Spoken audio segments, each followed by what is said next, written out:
শ্রী শ্রী গৌড়ীয় গুরুবর্গের পাদ পদ্মের অহেতুকী কৃপা ভিক্ষা করে ব্রজধামে শ্রী কৃষ্ণ চৈতন্য মঠে উজ্জাব্রত নিয়ম সেবার প্রারম্ভে ব্রজধাম পরিক্রমার অধিবাস দিবসে কিছু হরিকথা পরিবেশন করে আত্মশোধন করার প্রয়াস করছি।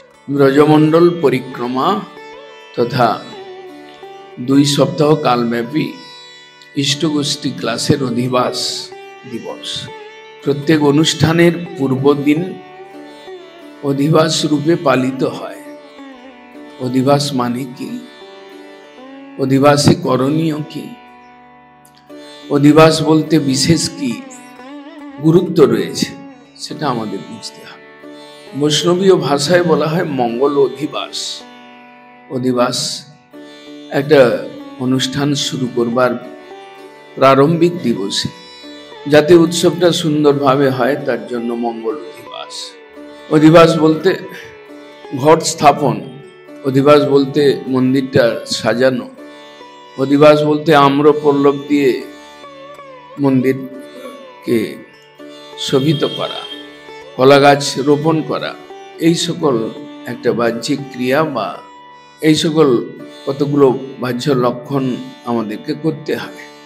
মুখ্যভাবে আমাদের অধিবাস অর্থাৎ প্রস্তুতি, অধিবাস অর্থাৎ বৈষ্ণবগণকে আমন্ত্রণ করে নিয়ে আসা। বৈষ্ণবগণ নিজ নিজের সেবার ভাবনা বা চেতনায় উদ্বুদ্ধ হবেন। অধিবাস মানে তাই।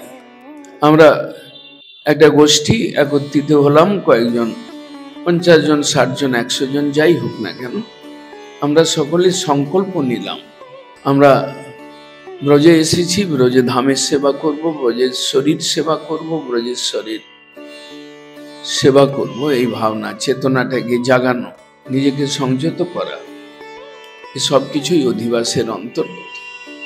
আমাদের জীবনের মুখ্য উদ্দেশ্য হরিভজন করা, গুরুবর্গের দেওয়া পন্থাকে অনুসরণ করে হরিতোষণ ব্রত করা, ধামে প্রত্যেক বৎসর এসে পদচারণ করতে করতে, কীর্তন করতে করতে, ধাম পরিক্রমার দ্বারা ধামের সেবা বা সম্মান, ধামেশ্বরের গুণকীর্তন গেয়ে বা শুনে ধামের সেবা, বৈষ্ণব সঙ্গে ধামের মহিমা, স্থানের মহিমা শ্রবণ করতে করতে ধামেশ্বরের চেতনায় উদ্বুদ্ধ হয়ে ধামেশ্বরের বিভিন্ন লীলাস্থলীর দর্শন এবং মহিমা শ্রবণের দ্বারা সেই সকল লীলা স্মৃতিপটে অঙ্কন করা, সেই সকল লীলার স্মৃতি নিয়ে চলবার চেষ্টা করা, এইগুলো হচ্ছে আমাদের ব্রজমণ্ডল পরিক্রমা, আমাদের সেবা।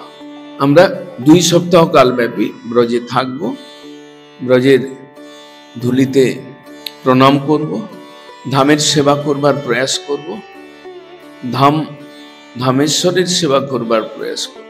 ভক্ত সঙ্গে এই যে একটা সেবার পরিকল্পনা, তার সংকল্প নেওয়া, তার জন্য মানসিকভাবে প্রস্তুত হওয়া, তার জন্য উৎসাহ নিয়ে লেগে থাকবার প্রবৃত্তি নিজের ভেতরে জাগানো, এটার নাম হচ্ছে মঙ্গল অধিবাস। এইরূপ অধিবাস আমাদের জীবনে প্রত্যেক বৎসর আসে এবং আসুক।